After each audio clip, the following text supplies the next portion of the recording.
I keep forgetting we've got a new striker.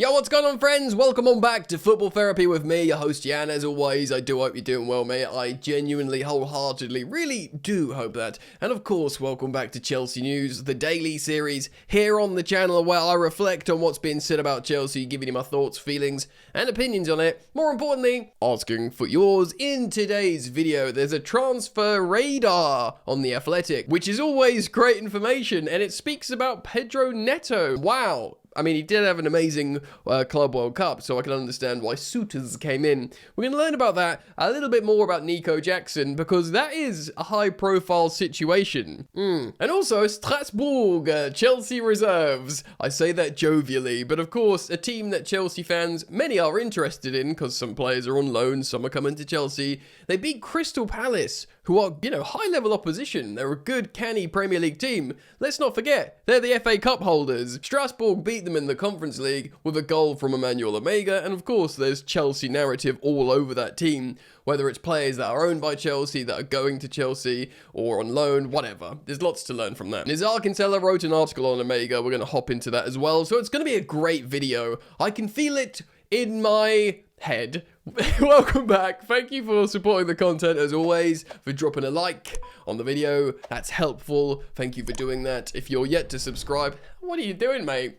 This is the 200,000 subscriber YouTube Chelsea related channel, Football Therapy. Wow, I should really have thought that sentence through. Anyway, thanks for joining me. Thank you for liking and subscribing, and let's get into it. So starting off with this win over Crystal Palace from Strasbourg. Yeah, man, there's a lot of Chelsea-centric stuff going on here. First of all, Mike Penders in goal, yeah? A lot of people are pinning their hopes on Mike Penders. Of course, I reacted to the story from Sky Sports yesterday, speaking about Mike Maignan, how those links have not gone away, and apparently Chelsea are willing to reopen talks with Maignan. Feel free to go watch that video to learn about that story, but Mike Penders was in goal. In fact, players that are Chelsea related that featured in this game was man of the match Diego Moreira, who plays either sometimes as a fullback, as a winger, as a left wing back here. By the way, Moreira and Barco in midfield, the young Argentine midfielder, are both playing at an elite level. Like, Moreira makes me think, oh, should we have let him go? But he's gone to where he needs to be. He's sort of playing like the main man over there. He looks absolutely incredible. And Barco, the young diminutive midfielder, I mean, the biggest compliment I can pay him is he looks like a PSG midfielder. Like, he should be playing with, like, Vitinha and Joao Neves and stuff like that. So that's, the biggest compliment I can pay him. Obviously, he's not Chelsea related, apart from just playing for Strasbourg. But yeah, so Moreira started, Mike Penders started. Now, Julio Enciso started, who apparently is owned by Blueco. So think what, apparently he's sort of coming to Chelsea. That's the plan. Mamadou Sarr at centre-back started, and Emegha, of course, the captain and striker, started and scored, who is literally already signed for Chelsea.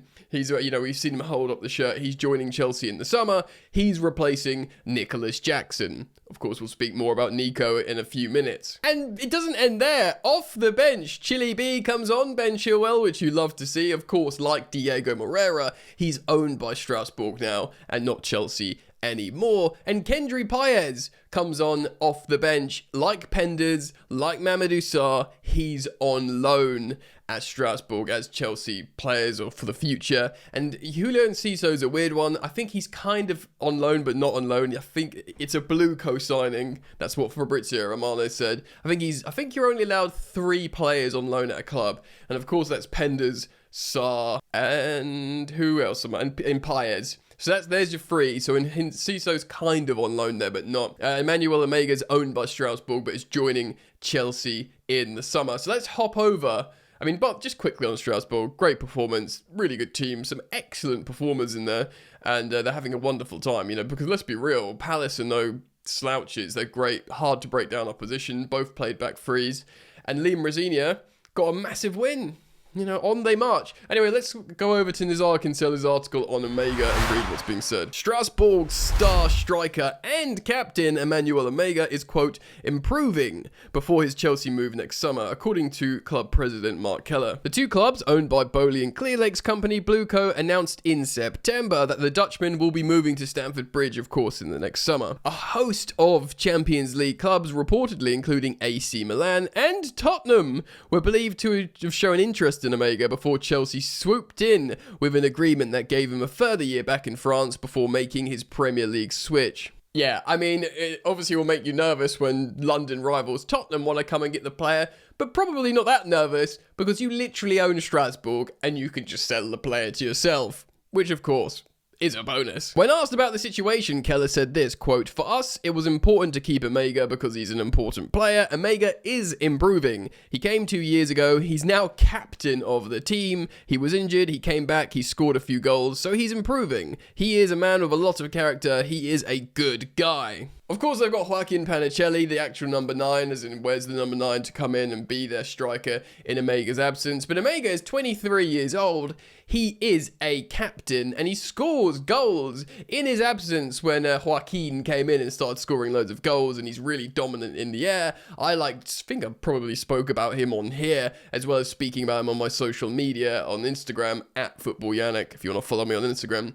And so we signed the wrong striker playfully. But no, Emegha's come straight back in. He's scoring again. He is the captain. It's a great finish and he's playing really well. And I must say, yeah, I'm quite looking forward to Emegha challenging Liam Delap to see like who's going to be that starting conventional number 9. I know we've seen Joao Pedro sort of fill in. I think Joao Pedro will become like an elite utility man, if I'm honest.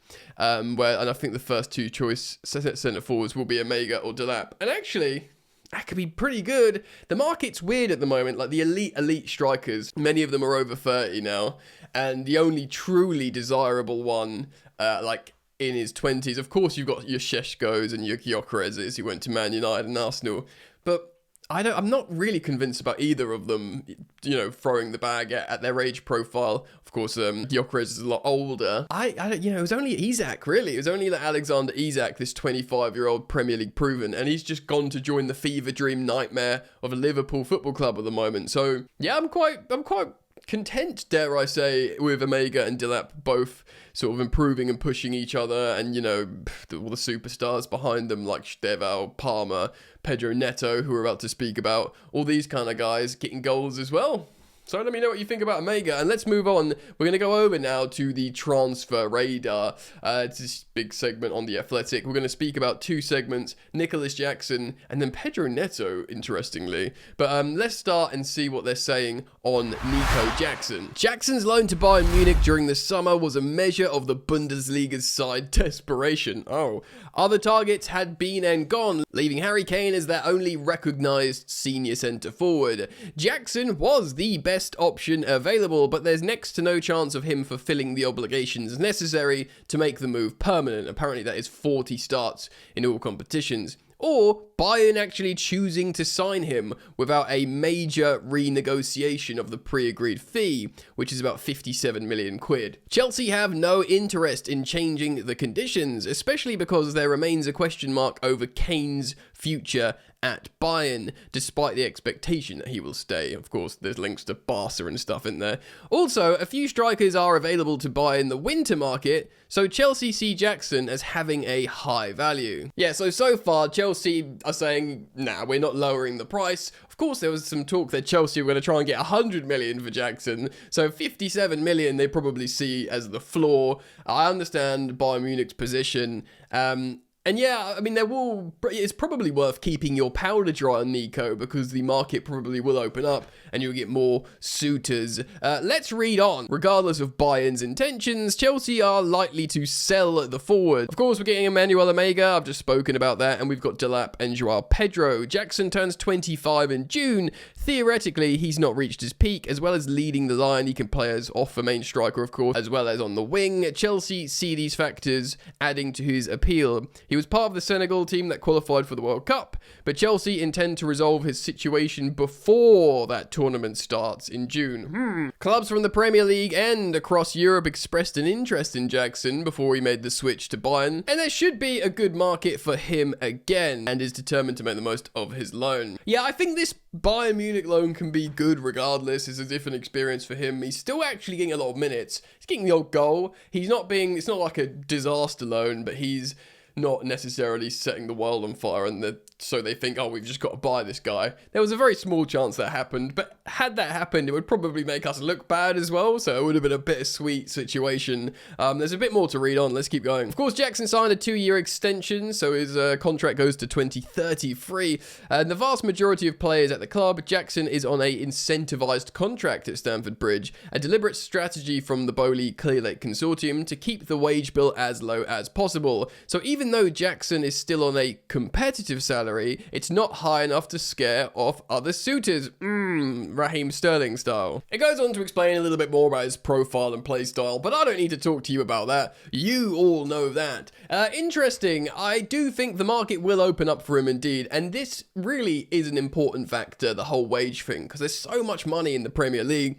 A lot of clubs pay high wages. This is why you see clubs like Bournemouth beat off, Champions League opposition on the continent to good players, because the players, they want to play in the Premier League, but they often get higher wages, even at clubs like Bournemouth. So for Chelsea to put a low floor and incentivized wage in, so the base is low, it means, buying clubs aren't priced out of purchasing players, a la Raheem Sterling. So there should be a lot of suitors for Nico Jackson, even if he just sort of carries on at the level he's going and sort of scores the odd goal, gets a lot, the odd minutes, provided he proves that he can run a lot, his underlying numbers are good, he's not getting injured. Yeah, I think the market will open up for him again. It'll be interesting to see who buys him for, the 57 million plus, because that is a significant fee. I wonder if an Italian club, maybe a Juventus or something like that, takes the plunge and pays the 57 million. I do think it would be tricky to get what Chelsea truly think he's valued. But an important factor is here that, the buying clubs will know you've got Delap, you've got the Emegha, you've got Joao Pedro, you need to sell this guy, but because he's on such a long contract and because it's probably a seller's market with strikers still, I think we'll get money for him. Anyway, let's move on. We're going to speak about Pedro Neto, which has kind of confused me a little bit, but he's on there on this transfer news whatever it is, radar. So let's find out what's going on with Pedro Neto. Chelsea rebuffed an approach for Neto from one of the biggest European sides towards the end of the transfer window, which shows the regard in which he is held at Stamford Bridge and beyond. The Portugal attacker made a slow start after joining from Wolves in 2024, but soon began to shine and played an important role, of course, as we lifted the Club World Cup. Neto's quality, character, and work ethic have generated huge popularity inside Chelsea, while his ability to operate on both wings, and of course, even as a striker, he offers versatility. However, of course, we've got Estevao, and in the summer, we're getting Giovanni Kenda, gives Enzo Maresca two right-sided options to complement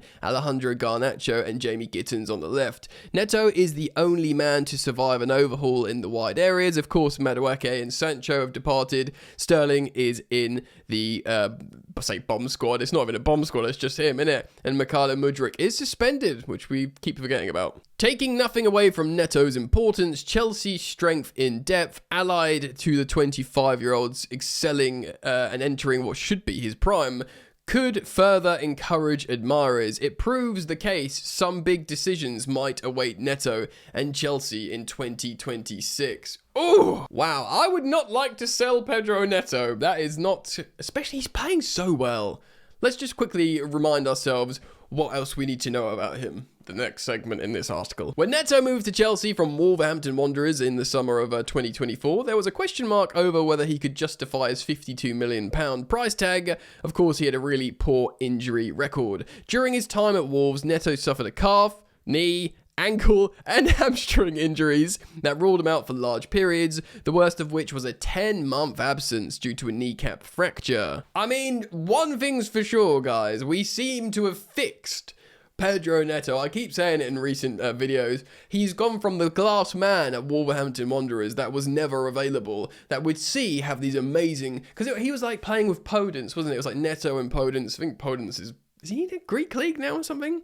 But they were like the sort of attacking, exciting players. Of course, you know, your Cunha afterwards went to Man United for a lot of money. But Neto, I always said Neto was like the one because he had performances when he was fit, in these rare instances when he was actually fit to play football. He'd rip up Man City or Chelsea and it'd be like, whoa, this kid, you know, early 20s, 21, 22 or whatever. He'd be tearing up really high level opposition. And when we signed him, I was gassed. We signed the 3 25-year-old wingers, didn't we?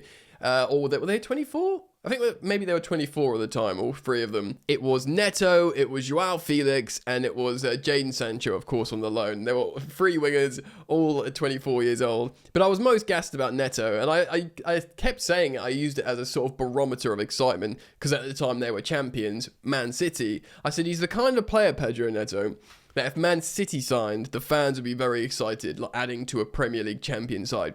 And that's the kind of player we were signing, provided he was fit and available. It was just a huge caveat, huge asterisk that in theory, when this guy's on the pitch, he can tear you apart. He's so fast, he's so like dangerous and versatile. And seemingly he is fixed, he's always available. And one thing, probably at Chelsea, I'm valuing more than these moments of ripping apart opposition and scoring, is just such a useful player in the team. Like, you know, the article says, and we know, plays on both flanks, can play as a false nine, will just keep harrying, keep working hard. Even if he's not going to post insane numbers, he does post very strong numbers. Let me just quickly check. I mean, he got 3 goals in the Club World Cup, which are really important contributing goals in like 500 minutes. So, you know, as a player, as a wide player, that's really, really impressive. He's already got 6 Premier League goal involvements this season. He's got, you know, 4 goals in the Prem as a winger, which is good already, you know, and a couple of assists as well. He's an important player for Portugal. He's a very important player for Chelsea. You can see why Enzo Maresca really, really likes him. And of course, you can see why he starts him in some game states over the likes of Estevao, who's an amazingly excited? He's probably quite excited. I know I am. He's a very exciting talent.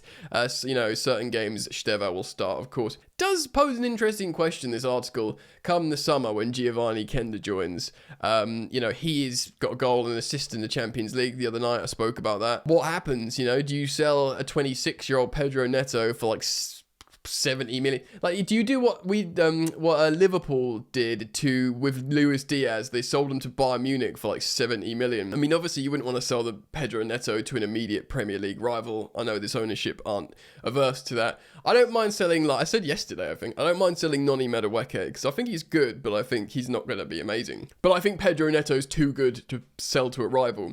But it is interesting, what if like a Bayern Munich, or let's just say a Barcelona came in and offered £65 million, like £15 odd million profit on Pedro Neto, and Kenda's come in and look very exciting. Would Chelsea be tempted? I hope. I don't put him in the untouchables, because this is a whole narrative, isn't it? You've got the untouchable list, but he's on the cusp. He's on the cusp. Like, I've now put in Enzo Fernandez. He's the latest inductee. It was originally Cole Palmer, Moises Caicedo, and the irreplaceable Cucurella and Reece James. And, you know, for me, Enzo Fernandez, you know, it was always on the cusp. Like, he's really, really good. He's so helpful. But if Real Madrid offered 110 million, maybe Santos comes and replaces him. You know, you can play other players in his role. But actually, Santos looks like he's going to play a bit deeper now. And Enzo Fernandez looks irreplaceable. So he's joined the untouchables for me. What is Neto in there? He's obviously a little bit older as well, Pedro Neto. I don't know. But if he was ever sold, it would have to definitely not be to a rival. But at the moment, I'm just so glad we've got him. And yeah, it'll be very interesting to see where this Chelsea team is in a couple of years when they've kept all the bankers, you know, the keepers, and have they built this like sensational dynasty? We'll see what happens. But yeah, let me know your thoughts. Leave them down in the comment section below. I might, because we're playing on Sunday, I might preview the Arsenal game tomorrow on Saturday. So do keep it locked. Thank you for your continued support, for liking and subscribing. And yeah, I hope to see you back here soon. Peace. You ain't so tough with that bad boy tuck. I'ma get it how I'm living, I'ma walk the walk. Outline my lines, I rap through thought. Body bag the verse, outlined in chalk. In my life seen trouble, hustle on the double, silence on the trigger like my pick got a muzzle. Yo, chick like to guzzle, bad boy stay in trouble. I only love this paper, sorry I don't. I laugh me, baby.